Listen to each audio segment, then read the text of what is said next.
زي ما انتم متعودين مننا دايما ان احنا بنقدم مود مختلف وافكار جديده. المطبخ ده من الحاجات اللي بموضه جديده وبشكل جديد وبشكل سيمبل وهادي. تعالوا بينا نتفرج على المطبخ ده بعد الانترو، يلا بينا.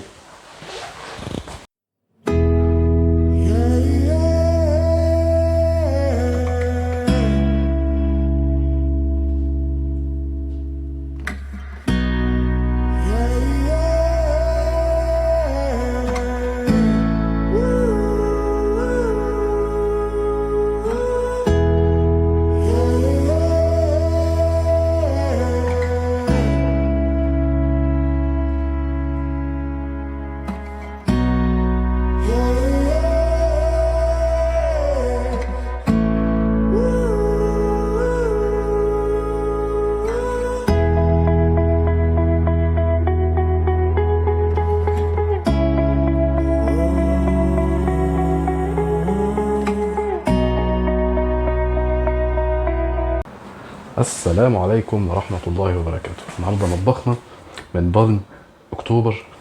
تعالوا بينا نبدأ بقى نشرح المطبخ نقطة نقطة. بدأنا هنا بدولاب أدوات النظافة في المدخل. طبعا عندي بروفايل ليد وانا داخل يديني برضو شكل مميز للمطبخ ودخلة قوية للمطبخ وملفتة لست البيت وهي داخلة. بدأنا هنا بدولاب نظافة بالعرض مش بالطول، منظم لادوات النظافه، رفوف لتنظيم ادوات النظافه بحيث ان انا استغل قدر الامكان المكان. طبعا بعد كده فوق ضلفتين تخزين برضو بشكل جيد لباقي المنظفات وهكذا. بعد كده خدنا حيز الثلاجه اللي هي ادت بروز في المطبخ باللون الاسود الشيك الملفت. طبعا خدنا فوقها وحده تخزين بعمق كافي، طبعا ما بيبقاش العمق للاخر علشان التهويه الخاصه بالثلاجه. وبعد كده خدت هنا وحده او دولاب فرن والميكرويف. طبعا زي ما متعودين درجين من تحت وجزء لتنفيذ الهواء. طبعا مستوى الفرن اللي بيكون لازم وباكد دايما ان هو يكون اقل من مفصل الجسم عشان وانا بوطي ما يبقاش فيه اي مشكله او في اي حاجه خطر. بعد كده جزء الميكرويف بالمستوى المناسب والمستوى الصحيح للاستخدام. بعد كده عندنا فوق جزء لمنظم الصواني، وبعد كده جزء تخزين برضو عالي. جينا هنا بقى في الجزء ده خدنا من تحت كورنر حرف ال بالشكل ده، بشكل واسع بشكل مريح بمدخل واسع نقدر نخزن فيه اي احتياج محتاجين. في الجزء ده برضو حبيت اميزه على اساس ان هو في وش المطبخ يكون بضلفه ازاز، وفي نفس الوقت احنا مغطين في عداد الغاز، وخدنا هنا ضلفه بسيطه خالص تخزين بسيط لان هنا في عمود فانا ما عنديش عمق كبير فاستغلتها بحاجه سيمبل خالص وبسيطه.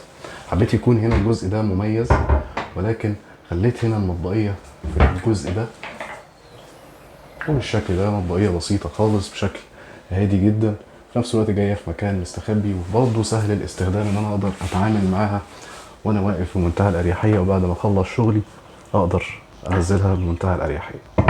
اصبح عندي هنا الحوض وهنا غساله الاطباق وعلى شمالي المطبقيه. اصبح عندي الجزء ده مميز في وش المطبخ الشباك. عندي العداد طبعا الغاز في الجزئيه دي، وعندي هنا المواسير الداخله والمحبس، بعد كده المواسير اللي رايحه للبوتاجاز، وزي ما انتم شايفين برضو عاملين لها تظبيط هنا بحيث ان ما يكونش فيه اي مواسير ظاهره. طبعا الحاجات دي جاهزه انها تتفتح بحيث ما يكونش فيه مشكله مع الغاز. بعد كده عندي وحده الحوض اللي خلينا فيها زي ما احنا متعودين اكسسوار ادوات سله المهملات مع مساحه برضو للفلتر لادوات تنظيف زي ما نحب. زي ما احنا شايفين الغساله مش بارزه عن المطبخ. وده ليه؟ ده لان احنا بنراعي المقاسات الصحيحه، يمكن هي اقل كمان من الضلفه. بالمناسبه مقاس الغساله 60 سم بالظبط ولا تقل عن كده نص سنتي حتى، فكون ان هي مش بارزه ده معناه ان انا اكتر من 60 سم واكتر بشويه كويسين.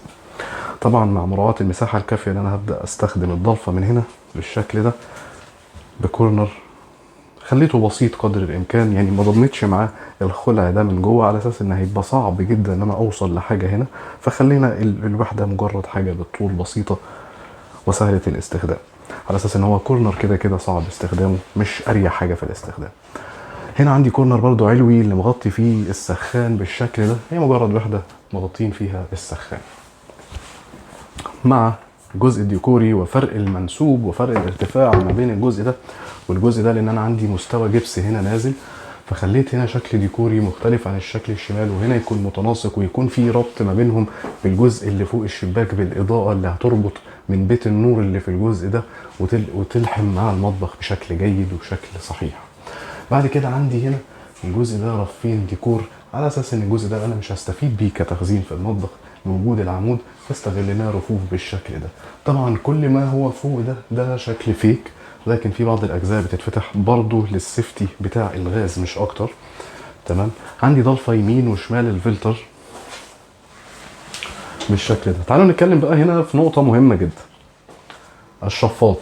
اجيب الشفاط طرد ولا شفاط فلاتر؟ مبدئيا ده مش شفاط، مفيش حاجه اسمها شفاط فلاتر بس او شفاط طرد بس. اي شفاط هو بيسحب هواء من هنا وبيخرجه من فوق، تمام، ده الطبيعي. الشفاط ده احنا هنا في تجهيز لمدخنه اصلا بموتور خارجي، فالشفاط ده مربوط عليها، فانا هنا مش محتاج قدره شفاط كبيره، انا محتاج قدره بسيطه. دايما الشفاط ده الشكل ده عامه القدره بتاعته ضعيفه، لان هو بيكون مش طرد. فهنا احنا شغالينه طرد على الجزء الموتور الطرد الثاني، فاصبح الاثنين شغالين مع بعض بكفاءه عاليه جدا جدا جدا. ولكن هنا انا استفدت بس بوجود شكل وبقدره زياده شويه، مش محتاج منه القدره العاليه قوي. فعشان كده محدش يسالنا اجيب ده ولا اجيب ده، كل الشفاطات واحد، لكن يهمني القدره وهنوزع طرد الهواء ازاي بشكل صحيح علشان ما نعملش ريحه في المطبخ، وعلشان نكفي الدهون اللي خارجه قدر الامكان تتسحب ما تتراكمش على المطبخ، ودي وظيفه الجهاز ده الاساسيه. تمام. في حاله ان احنا شغلناه فلاتر يبقى لازم في وجود شفاط تاني ناحيه الشباك اللي هو الشفاط العادي التقليدي 30 في 30 لمجرد تجديد الهواء في المطبخ.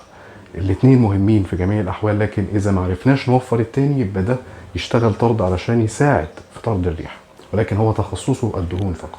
عندي هنا البوتاجاز، وتحت البوتاجاز زي ما متعودين درج متقسم معارق وشواك بالشكل الرائع ده.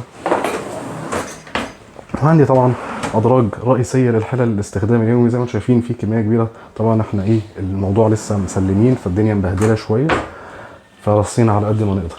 فيعني زي ما انتم شايفين كم التخزين هايل جدا. عندي وحده ادراج رفايع، وعندي ضفت هنا ادراج للخضار بالشكل البسيط ده. تمام. تعمدت ان هم يكونوا حاجه بسيطه خالص يأدوا الغرض، وفي نفس الوقت ابعدهم قدر الامكان عن الحراره، لان دي كانت المكان الوحيد اللي اقدر اعمل فيه الوحده دي. طبعا زي ما متعودين ترولي زيوت على الشمال، تعال نشوفه كده من هنا يا محمد. ترولي زيوت على الشمال، جزء للتوابل والازايز الزيت، وجزء اضافي تحت للتخزين. الحاجات دي بتسهل جدا الاستخدام. انا عارف ان انتم مركزين مع المقبض وهنشرحه في الاخر.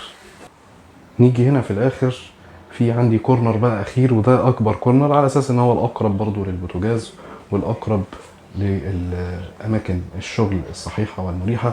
خدنا هنا كورنر حرف ال، زي ما انتم شايفين مساحه دخول واسعه جدا، سعه تخزينيه كبيره جدا ما شاء الله. تمام. اصبح عندي ده كورنر للتخزين الحاجات اللي انا ما بستخدمهاش يوميا. عندي ادراج للحلل اللي انا بستخدمها يوميا، اللي غالبا انا مش هخرج بره نطاق الوحده دي. وعندي برضو كورنرين خدمه رئيسيين تاني اضافيين في حاله ان انا عندي سعه تخزين كبيره. هنا بقى مجهزين لمكان التلفزيون اللي هيتحط هنا، وبعد كده رف نتحط عليه برضو اكسسوارات وهكذا. مش عارف هنا ايه اللي حط الكنكه دي فوق، احنا نسينا نشيلها. ماشي. بعد كده ممكن نستغل الجزء ده زي كافي كورنر كده تحت التلفزيون، وبرده هو في جزء مساحه رخام بعيده عن استخدامات المطبخ اللي فيها مساحات رخام جيده جدا. تمام. بعد كده عندنا الكورنر العلوي، برضو كورنر زي ما انتم شايفين سعه تخزينيه كبيره جدا، ومدخل حرف ال مريح جدا. ودايما اي مطبخ فيه كورنر حرف ال لازم اعمله بيفتح بالشكل ده. طب هل هو بيفتح كده بس؟ لا، دي سعه تخزينيه كبيره ومساحه دخول كبيره، ولكن انا عندي كمان اضافيه مساحه دخول اكبر. تمام. مساحه تخزين اكبر. اي كورنر يا جماعه حرف ال طالما نقدر نستخدمه ونقدر نخليه بالشكل ده، فهو اريح بكتير في الاستخدام من ان انا استخدم الجزء ده لوحده اهتموا جدا بالنقط دي، بتريح قوي سعه البيت، وبتريح قوي راحه التخزين، وان انا شايف كل حاجه في الكورنر. وكل حاجه في الكورنر معايا باينه بشكل كويس وشكل عملي وشكل استخدام جيد. طبعا هنا عندي واحده يمين وشمال الفلتر، طبعا زي ما انتم شايفين ماسوره الغاز ماشيه فيها بشكل طبيعي جدا، بحيث ان احنا برضه مواسير الغاز قدر الامكان تبقى متغطيه ولكن سهل الوصول ليها، دي اهم حاجه بالنسبه لشركه الغاز. تعالوا بقى اكلمكم عن المقبض الجميل اللي خلينا نقول احنا اول ناس في مصر تركبوا نسبة ده بتاريخ نشر الفيديو وتواريخ نشر فيديوهات سابقة. المقبض الجميل ده، انا دايما اي عميل بيكلمني انا عايز مش عايز مقبض ظاهر في المطبخ، انا عايز اعمل فكرة حرف السي زي ما احنا شايفين، اللي هو الجزء ده والجزء النازل والجزء ده، بحيث ان انا اقدر امد ايدي امسك المقبض. انا دايما برفض النوع ده من الشغل، فعشان كده وجدت المقبض ده في احدى المعارض وكان جيد جدا، اداني الفكره اللي انا دايما برفض بسببها. مفيش حاجه اسمها ان انا برفض يعني مش الشكل مش عاجبني، لا هو الشكل تمام ولكن الوظيفه تهمني في المطبخ اكتر. فهنا عندي المقبض، انا ايدي مبلوله، انا ايدي فيها اي بهدله او كده، فانا اقدر امسك المقبض ما اثرش على الضلفه، ما احتكش مع الضلفه مباشره. ودي نقطه مهمه جدا بتحافظ على المطبخ لاكبر قدر ممكن من الوقت والعمر الافتراضي. تمام، فنهتم جدا بالتفاصيل دي. خليني اوريكم شكل المقبض كمان في الوحدات العلويه. كان بمنتهى البساطه اقدر ان انا اخلي المقبض اخلي الضلفه نازله نص سنتي. خليني اوريها لكم ازاي. زي ضلفه زي كده، تمام، انا عامل ليها تفريزه من تحت او فراغ اقدر امسكها، ولكن هنا الضلفه القطاع نفسه الومنيوم مش هيتاثر بالميه، مش هيتاثر معايا بحاجه، ولكن الخشب هيتاثر، الخشب هيتاثر. تمام، فانا كان ممكن بمنتهى البساطه برضو ارفرف شويه وامسك الضلفه افتحها، ولكن هنا انا قررت ان اركب المقبض بالشكل ده، فاداني تماسك برضو كويس، ابعد عن احتكاكي مع الضلفه وايدي مبلوله، يحافظ على الضلفه اكبر قدر ممكن. في نفس الوقت ادى فريم سيمي بسيط قوي للمطبخ باللون الستانلس اللامع، اضاف للمطبخ شكل هادي جدا وجميل جدا مجملا. مفيش عندي مقبض صريح، ولكن عندي شكل عملي ومميز وحاجه انساها العمر كله زي ما بيقولوا. في النهايه زي ما انتم متعودين مننا دايما ان احنا اصحاب الفكره الاولى واصحاب الافكار المميزه واصحاب الموضه الجديده لكل مطبخ بننفذه في كل مطبخ، ونحاول نحط حاجه جديده ونحط فكره للعميل جديده. افكار كتير العميل شخصيا اللي بيكون مشارك فيها وبتكون طلب منه، واحنا بنحاول نكفرها بشكل عملي وبشكل صحيح. المطبخ ده كان من الحالات دي، من ناس اتشرفنا بيهم جدا. المطبخ اتسلم يوم الوقفه كان اخر تسليم ليه، والنهارده يمكن كان مراجعه الملاحظات الاخيره بعد اجازه العيد وبعد فتره لغايه ما الغاز يتوصل. زي ما انتم شايفين الغاز اتوصل، لان وده يدل ان مفيش اي مشاكل بالنسبه للغاز في التوصيلات اللي احنا عاملينها، لان ده طبعا كان كله مترتب مع شركه الغاز. بس شكرا ليكم، اشوفكم ان شاء الله في مطابخ جديده في اماكن جديده. مع السلامه.